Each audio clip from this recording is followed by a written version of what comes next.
Hai semuanya, balik lagi di Meja Belajar. Dan kali ini gue, Nadia Arfi, bakal bawain materi tentang differential equation. Nah, jadi materi differential equation ini berhubungan banget sama materi integration. Jadi gue saranin kalian sebelum mulai belajar materi differential equation ini, kalian belajar dulu materi tentang integration. Nah, ini ada beberapa rumus yang gak lengkap tapi sering muncul di differential equation dan bisa membantu. Nah, di differential equation ini kita lebih banyak belajar tentang konsep, nggak lebih teorinya tuh sedikit gitu. Jadi ada 3 metode yang kita harus ingat buat ngerjain differential equation. Yang pertama, kalau kita ketemu tentang kata proportional rate, maka kita tambahin konstanta K. Contohnya gimana? Misalkan tuh ada soal velocity increasesnya proportional to its velocity. Berarti ini bisa kita artikan ke dalam kalimat matematikanya dV per dt. dV per dt dan dia proporsional. Berarti kita tambahin konstanta K. Karena dia proporsional terhadap velocity, berarti K dikali V. Nah, yang kedua, kalau kita ketemu kata decreasing, berarti kita tambahin negative sign. Contohnya gimana? Yang soal kedua, velocity decreases proportional to its velocity. Berarti dV per dt sama dengan karena dia decrease, berarti dia ada tanda negatif. Proporsional ada K-nya dan terhadap velocity berarti dia dikali V.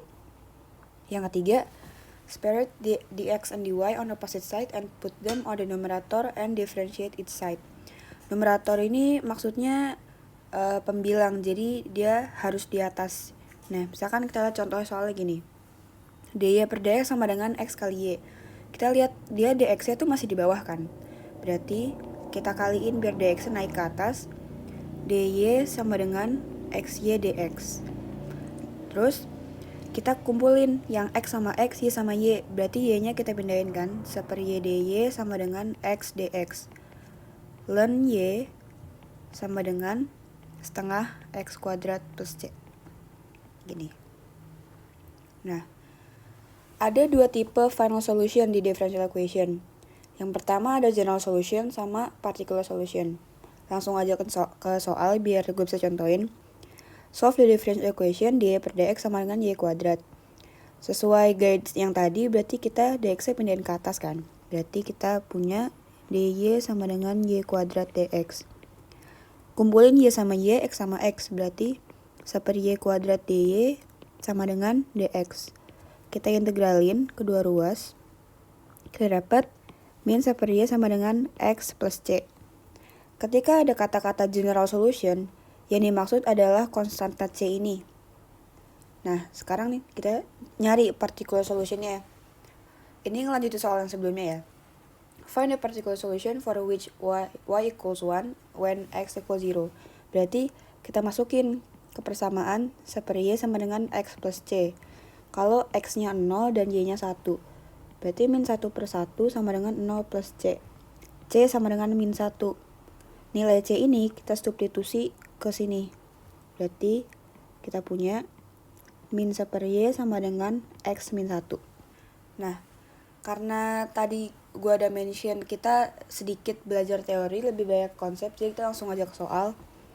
The variables x and y are related by the differential equation dy per dx sama dengan 6y e pangkat 3x per 2 tambah e pangkat 3x. Given that y equals 36 when x equals 0, find an expression for y in terms of x. Berarti kita selesain dulu, kita cari general solutionnya. Dy per dx sama dengan 6y e pangkat 3x per 2 tambah e pangkat 3x. Dx-nya kita pindahin ke atas sama dengan 6y e pangkat 3x per 2 tambah e pangkat 3x dx. Kita pisahin y sama y, x sama x. Berarti kita bisa pindahin 6y ini ke ruas yang kiri. Seper 6y dy sama dengan e pangkat 3x per 2 tambah e pangkat 3x dx. Kita integralin kedua ruas. Ruas kiri kita bisa dapat integralnya seper 6 ln mutlak y sama dengan, nah yang buat ruas kanan kita pakai substitusi. Kita misalin U sama dengan 2 tambah E pangkat 3X. Berarti DU sama dengan 3E pangkat 3X dx.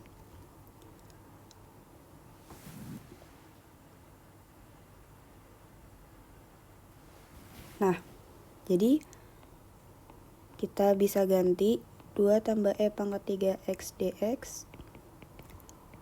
E pangkat 3X per ini kita ganti jadi U. Ini kita bisa tulis ulang, dx sama dengan du per 3 pangkat 3x. Berarti du per 3e pangkat 3x. E pangkat 3x bisa kita coret. Kita bisa dapat sepertiga ln mutlak u. U-nya jangan lupa diganti lagi. Jadi 2 tambah e pangkat 3x. Jadi sepertiga ln 2 tambah e pangkat 3x. Kita kali 6 biar dia nggak pecahan. Berarti ln y sama dengan 2 ln, ini ada C plus C nya ya, jangan lupa. Ln 2 tambah E pangkat 3X plus 2C. Atau 2C ini kita bisa misalin 2C sama dengan C konstanta baru, jadi kita bisa tulis plus C aja. Nah, sekarang kita masukin kalau Y sama dengan 36 dan X sama dengan 0. Berarti ln 36 sama dengan 2 ln 2 tambah 1 plus C. Ln 36 itu 2 ln 6 sama dengan 2 ln 3 plus C. Maka kita bisa dapat C-nya 2 ln 2. Nah, kita masukin nilai C yang udah kita ketemu ke persamaan tadi. Ln mutlak Y sama dengan 2 ln 2 tambah E pangkat 3X plus 2 ln 2. Atau ini kita bisa digabungin 2 ln 2 kali 2 tambah E pangkat 3X. Nah, karena dia minta expression for Y in terms of X, berarti kita harus bikin bentuk ini jadi Y sama dengan bla bla bla. Berarti bisa kita bikin jadi 2E pangkat ln 2 tambah 2 kali 2 tambah E pangkat 3X sama dengan ini kita jadiin pangkat, jadi ln 2 kali 2 tambah E pangkat 3X dikuadratin. Berarti ini bisa hilang, jadi 2 tambah E pangkat 3X kuadrat. 2 nya dikuadratin jadi 4, 2 tambah E pangkat 3X kuadrat.